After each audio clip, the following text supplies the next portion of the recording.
பச்சிலம் குழந்தைகள் முத்தம் என்பது பாசத்தின் வெளிப்பாடு, அன்பின் வெளிப்பாடு, கருணையின் வெளிப்பாடு. நான் உன்மேல் பாசமாக இருக்கிறேன், உன் உணர்வுகளை மதிக்கிறேன் என்பது போன்ற செயல்களை பிள்ளைகளிடம் வெளிப்படுத்த வேண்டும். நம்ம எத்தனை பேர் பிள்ளைகளுக்கு முத்தம் கொடுக்கிறோம்? சிறியவர்கள் மீது இரக்கம் காட்டாதவனும் பெரியவர்களுக்கு மரியாதை செலுத்தாதவனும் நம் இனத்தை சார்ந்தவன் அல்ல என்று பெருமானார் அவர்கள் கூறினார்கள். தோளில் தட்டி கொடுக்கிறோம் நம் பிள்ளைகளுக்கு, அவர்களை ஆர்வமூட்டுகிறோமா? குறிப்பாக தாய்மார்களிடம் இருந்து அதை வர வேண்டும்.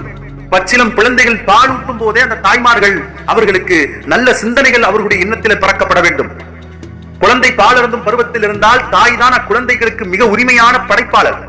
ஏனெனில் குழந்தைக்கு தாய்ப்பால் மிகவும் அவசியமான ஒன்று. பால் அருந்தும் பருவத்தில் தாயினுடைய கவனிப்பில் இருப்பதுதான் குழந்தையின் உடல்நலத்திற்கும் மிகவும் பாதுகாப்பானது. குழந்தை பெற்ற பின் குழந்தைக்கு 2 வருடம் தாய்ப்பால் ஊட்டுவது தாய்க்கு இறைவன் இட்ட கட்டளையாகும். தாய்ப்பாலுக்கு இணையான உணவு இவ்வுலகில் ஒன்றுமில்லை.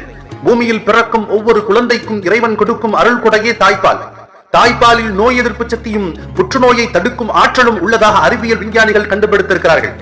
தாய்ப்பால் கொடுக்கும் போது தாயின் உடம்பில் உள்ள வெப்பமும் கதகதப்பும் குழந்தைகளுக்கு மிக பெருக்கும் நம்பிக்கையையும் ஆற்றலையும் கொடுப்பதாக உளவியல் ஆலோசகர்கள் வல்லுநர்கள் கூறுகிறார்கள். இதனால் தான் அல்லாஹ் செவிலித்தாயின் மூலமாவது குழந்தைக்கு பால் ஊட்ட கட்டளையிடுகிறார். ஒரு செவிலித்தாயை கொண்டு உங்கள் குழந்தைக்கு பால் ஊட்ட விரும்பினால் அதில் உங்களுக்கு ஒரு குற்றமும் இல்லை. ஆனால் அக்குழந்தையின் தாயை உங்களிடமிருந்து சேர வேண்டிய முறைப்படி செலுத்த வேண்டியதை அல்லாஹ் அஞ்சிக் கொள்ளுங்கள் என்று கூறுகிறார்.